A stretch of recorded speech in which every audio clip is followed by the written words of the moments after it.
بسم الله الحمد لله حمدا كثيرا طيبا مباركا فيه والصلاة والسلام على رسول الله وأشهد أن لا إله إلا الله وأشهد أن محمدا عبده ورسوله السلام عليكم ورحمة الله. And good evening. I start in the name of Allah. All praise is for Him, a bounteous, a never-ending praise, a praise to fill the heavens and the earth, and may peace and blessings always be upon our beloved Prophet Muhammad sallallahu alaihi wasallam. I'd like to thank everybody for coming out, our Muslim brothers and sisters, and our guests and family members and friends who have come. And I feel very honored to have just a few moments to talk to you today. And as the brother said, I am definitely feeling unprepared to give a lecture of any sort, so just a few words, if you can bear with me with patience. I'll try to be brief in describing how I came to revert to Islam, inshallah. Before I give many personal details, there's a couple of topics I just want to talk about very quickly that I think are relevant and that you may agree. First, I'd like to talk about the difference between being born a Muslim and reverting to Islam and accepting Islam later on of your own free will. When you were born, you were not born with any personal values. And none of us had, when we were babies and infants, acquired any morals, values, or any kind of understanding about anything whatsoever. Our personal values were yet to be developed, and as we grow and as we are taught by our parents or our guardians, and we learn, a lot of the personal morals and values we take from them.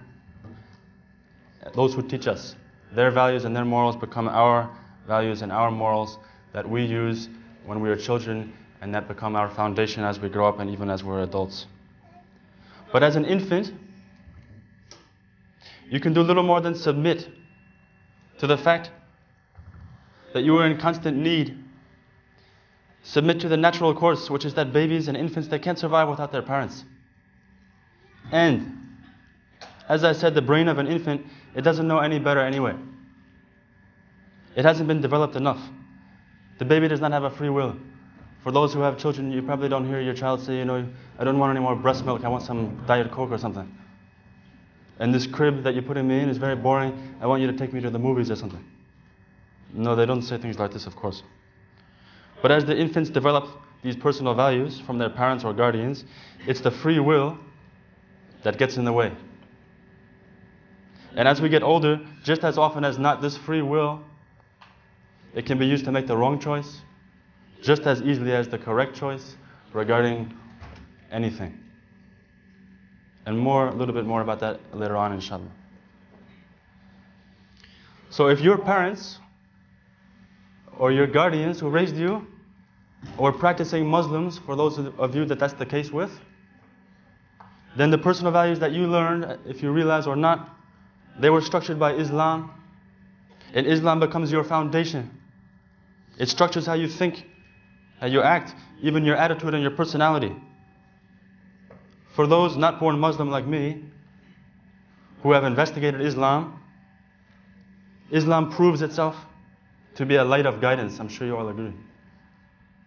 It proves that it has clear solutions to all of life's questions or problems or differences. So imagine if you were born with this manual for your life. If you were raised as a practicing Muslim, and I said practicing Muslim, you probably wouldn't even know the issues or the doubts or the emptiness or hopelessness that those outside the fold of Islam deal with, and we have always dealt with since we're born. You don't know about this because you were born inside a structure. We were not raised in a structured or proven lifestyle as Islam is. No, we were given some what you'd call so-called basics from our parents, or some incomplete fundamentals by our parents, which we always assumed these were universally correct. The way we see things is probably the way things really are, we thought. And at the very least, we thought they were good enough to get by.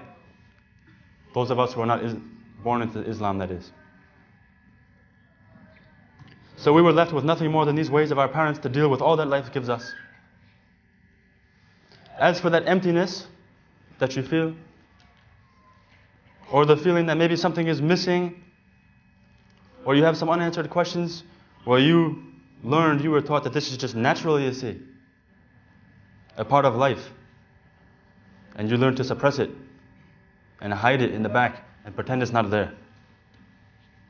Also, as I'm sure many of you who have looked at this would agree, with the way that so many children spend their time today, they fill their lives with activities and fun, like video games, movies, TV, internet, this kind of thing, which the non-Islamic society provides so constantly and abundantly. It becomes very, very easy to develop a pattern since you're a child where you don't even take the time to look at the world around you or investigate the world around you. And most individuals, they're washed away. Washed away in a non-stop barrage of these activities to fill your life. Until you reach a certain age and you start to lose interest in all these fleeting things, and you realize that those same feelings of something missing, all those unanswered questions that you always had, they're still there. You just haven't looked at them for a while because you were too busy. It is a memory of these exact feelings that I just described. This emptiness or something is missing, a memory of a life that was led according to your own whims or your own fleeting desires, which can lead you anywhere if you don't believe it. A memory of a life which is led by trial and error, your own way, 6 billion own ways, and a disattached life with so much confusion and doubt and guessing. This is the life that you leave behind when you grasp that handhold that never breaks, that can't break, it will never break, and that's Islam. Alhamdulillah. From all that you find purpose and peace and meaning to your life. No matter what age you embrace Islam, don't think it's too late if you're investigating Islam, that you're too old for all this or anything like that. No matter what age. And you gain the understanding that the purpose of life is universal. It becomes very clear. And that no, we are definitely not following 6 billion individual purposes. Because that would be crazy. So yes, Islam is in fact a detailed map of our lives. It's a manual for our life. And how much easier is it to do anything when you have a manual? If you pick up a recipe book and you see a picture of a chocolate cake, and you see the list of ingredients, and you see the list of steps to follow, and you follow them, and you get a chocolate cake, are you surprised? No. I'll give you a few details about my life. If I hear any snoring, I'll know that I'm boring. I, like so many, was not born Muslim. In fact, I was not born into any religion at all. Nothing. I was born in a suburb of New Jersey, which is referred to by those who know as the armpit of the world. And if you've lived there, you probably can guess why. In the 70s. And I moved to a rural section, a country section of New York, which is outside of the city, at the age of 2. My family was very poor. We lived in a trailer on property which used to be a farm. So you had barns and silos and this kind of thing. In a place like this, without TV, we weren't raised with any TV or video games, movies, nothing. We learned to occupy ourselves, and we learned how to pass the time and keep busy as children by spending time outdoors with nothing more than nature to keep you entertained, or maybe a few chickens. And you know how entertaining chickens are. I don't know. I don't think chickens. So without the constancy of all that digital entertainment and the noise and the pace of that life that you grow up with when you are born in the suburbs or raised in the suburbs or the urban lifestyle, living in the way that I did, allowed for a more subdued childhood. So what this means is that I was allowed to contemplate my surroundings. Of course, on a child's level, I was no genius or anything like that. Just to be able to look around and start to get a feel for maybe some of the things that are happening around me. And while these effects, these positive effects of my childhood were not lost altogether, like the calmness I felt, my decisions when I grew up and became a teenager, they covered up some of the light that Allah had put in my heart as a boy because of the decisions that I made. As I said before, it's the free will that gets in the way. So if the decisions of anybody can reflect that this is true, then most definitely my decisions reflect that this is true.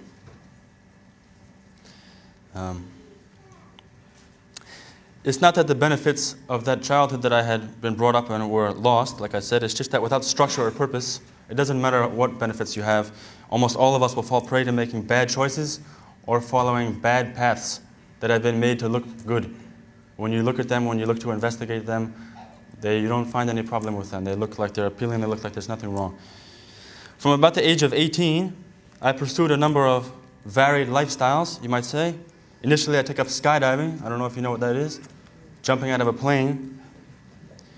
Thinking that this kind of thrill of near-death experience might bring some feeling of purpose for me to life. Or at least fitting in with that crowd, which everybody likes to fit in. If you don't know what kind of crowd the skydiving crowd is, you have every kind of person. You have businessmen, you have hippies, you have mothers, you have young, old, all that kind of people. The one thing they all have in common, of course, is they need adrenaline. These people, they think that the monotony and the boredom and the routine of living between Monday and Friday can only be dealt with or rationalized if you try to kill yourself on the weekend. And of course, that's not enough. You have to get drunk every night on the weekend too. That's what they think. That's the general crowd of the skydiving crowd. And after passing a summer living in that kind of lifestyle of heading towards Earth at 500 kilometers an hour, I said that, and living all the abuses that they live, of course, all that it entails to be living in the skydiving lifestyle, if you want to call it that, I said that this is not a lifestyle that had any truth to it, and I'm going to look somewhere else. A few boring jobs that everyone would go through, and the next thing I did was go into the Navy. In the United States, of course. This is all taking place in the United States. All it took was about 6 months of shaving 2 or 3 times a day, doing push-ups at 3 in the morning in the snow when you're sick in northern Chicago in midwinter. And of course getting tear gas, which is part of the training. And just seeing the general mentality of these people who are in the military, which they're really geniuses. And of course, that's all it took for me to realize that this life, there's not really much truth in here. This is serving some function, and I don't want to really follow it. So after that, I moved back to New York and became involved with a small group of African musicians from Senegal in West Africa. I don't know if any of you know that place. At the core of the lifestyle of these African musicians was the drug marijuana. And as weeks and months became years, I became very, very addicted to this, to the extent that I was never not under the influence, ever. In case you don't know the mentality of the people that are addicted to this drug, it's that it rationalizes and vastly improves your life. That's what they think. By this point, my general attitude towards life was that I was above the concerns of all the crowds, and that through my varied experiences, which I thought were so great and so many, that I had taken away some kind of truth to all the little different lifestyles that I had seen. And that I was in some sort of privileged position, maybe, to have lived a sufficient number of ways to have some kind of outsider's look at all the people who are living these lifestyles, and even people living life in general. Which meant that I thought the way I was living, being under the influence of marijuana 24 hours a day, was the best life, if you can imagine that.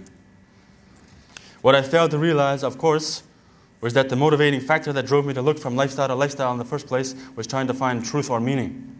And that what I couldn't find in one lifestyle made me look to the next.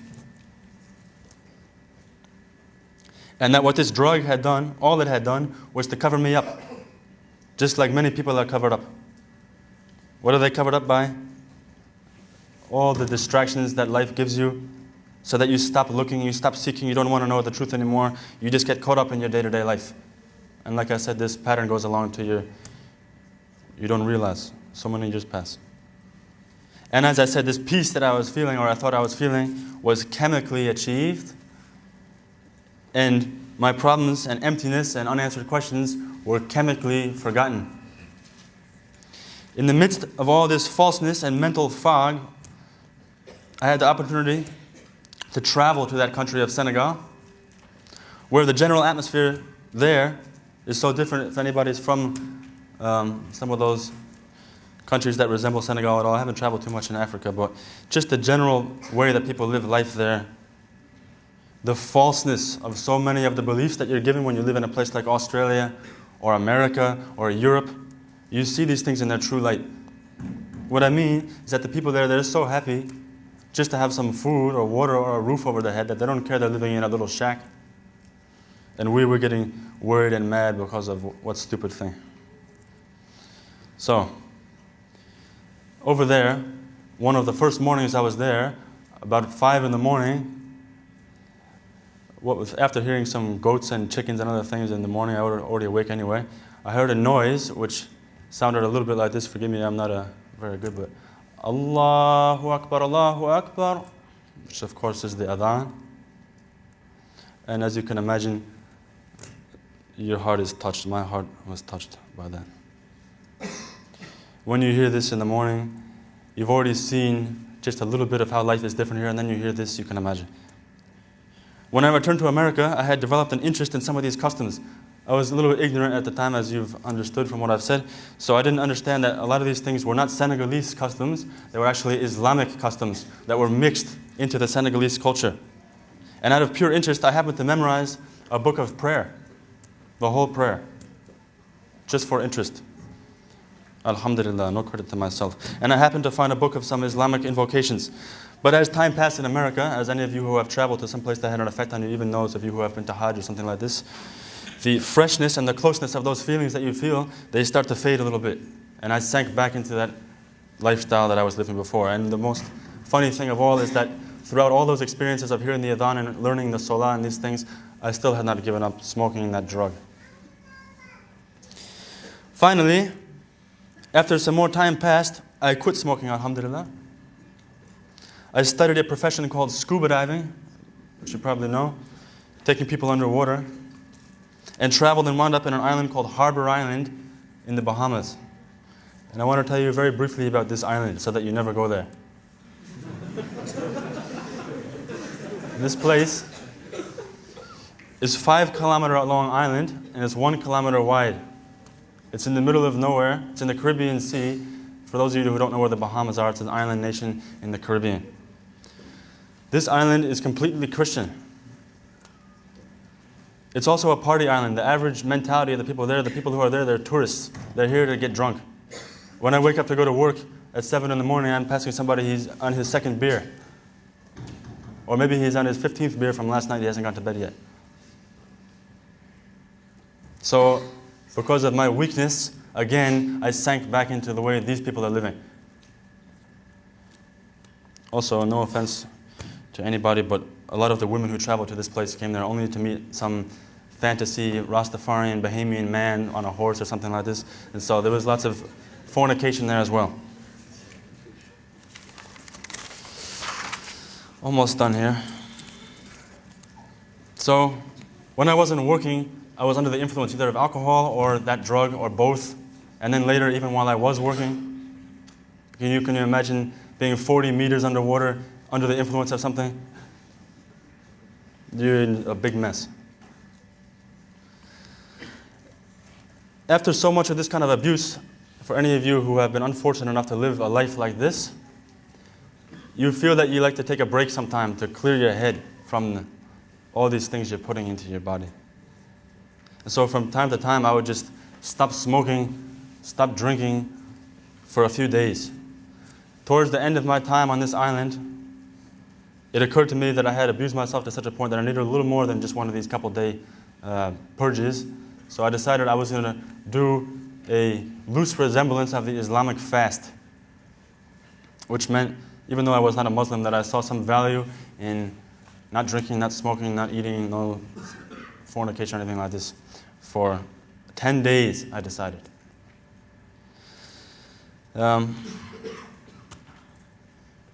So, by about the third day or so, I realized that I had been living with a feeling that I had taken from Senegal, from hearing the adhan, from learning a little bit about Islam. I had acquired a copy of the Quran through travels and things, and I had a Quran even in the house, which I read from time to time. Still not a Muslim, of course, but I realized that these things that you think you need so much, they don't help you, they hurt you. And by about the fourth day, I said, Ashhadu an la ilaha illallah wa ashhadu anna Muhammadan Rasulullah. I did not go back to smoking or drinking, just stopped right away. Alhamdulillah, no credit to me. That's from Allah only. The problem was, like I said, this island is in the middle of nowhere. There's no Muslims there. So who's going to take shahada for me? No one. So I had to pray.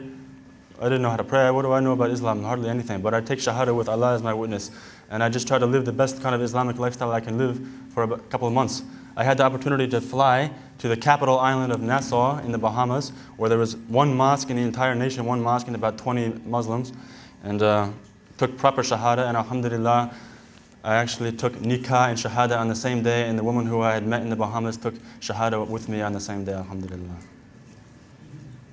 Since then, alhamdulillah, we've been living as practicing Muslims, been blessed with a child, alhamdulillah, and the differences are very clear. And if you think that a person can take shahada in some island in the middle of the ocean where people drink and do every kind of reckless behavior all day long, and I have nothing to motivate me for Islam there, I have nothing, nobody who's living even close to this. If you can take shahada in a place like this, again, this is no credit to me. It's not like I'm a special person or anything. That was from Allah only. If you can take shahada there, this proves that Allah picks you for Islam. You do not pick Islam. Finally, as I said, since then it's been increasingly clear that Islam is the answer concerning whatsoever you have a problem with. Personal cleanliness, treating your parents. And by the way, my parents have no problem with my accepting Islam, because what does it mean? It means you treat your parents more courteously. It means you love them more because you have motivation to. It means you treat them kindly. It means you maintain family ties. And alhamdulillah, it's an opportunity to give them dawah as well. Also, Islam is the answer for healthy living, positive, well-thought-out speech, attainment of peace and lasting gratefulness, and of course it eradicates any kind of depression or laziness or boredom or lack of motivation or antisocial behavior, and amounts to your time being used effectively and efficiently, and with the constant motivation that this is the absolute truth, without doubt, and that Allah, He knows everything you do. And it is a memory of that life beforehand that makes this even much more clear. And it's as simple as that, alhamdulillah.